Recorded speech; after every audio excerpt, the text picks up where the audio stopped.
Loan app వేధింపులపై assembly ప్రశ్నోత్తరాల్లో చర్చ జరిగింది. Online loan యాప్ల వేధింపులు తీవ్ర సమస్యగా మారాయని అఖిలప్రియ అన్నారు. లోన్ యాప్ల కట్టడికి చర్యలు తీసుకోవాలని కోరారు భూమా అఖిలప్రియ. లోన్ యాప్ అరాచకాల కట్టడిపై ప్రభుత్వ వైఖరిని వివరించారు మంత్రి అనిత. ఇప్పటికే 199 మందిని అరెస్ట్ చేశామన్నారు హోంమంత్రి అనిత.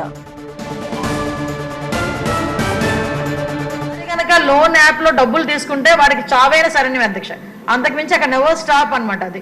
ఎందుకంటే వాళ్ళు అడుగుతూనే ఉంటారు, అడిగింది ఇవ్వకపోతే, టైంకి ఇవ్వకపోతే వెంటనే కాంటాక్ట్ లిస్ట్ లో ఉన్న వాళ్ళందరికీ ఈ ఎంఐ పోలీసులకు దొరికారని, తప్పుడు పనులు చేస్తూ పోలీసులకు దొరికారను, మార్పుడు ఫొటోస్ పలానా వాళ్ళకి పంపిస్తామని ఇది తట్టుకోలేక చాలా మంది సూసైడ్ చేసుకున్న పరిస్థితి కూడా కనిపిస్తుంది.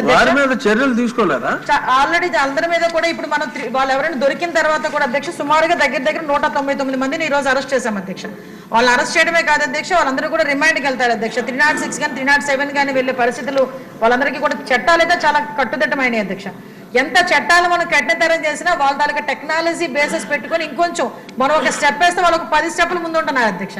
ఆఖరికి ఇలాంటి లోన్ యాప్ లో కానీ సైబర్ క్రైమ్ లో కానీ బలైపోతున్న వాళ్ళు చదువు లేని వాళ్ళు బలైపోయారంటే ఒక అర్థం ఉంది అధ్యక్ష.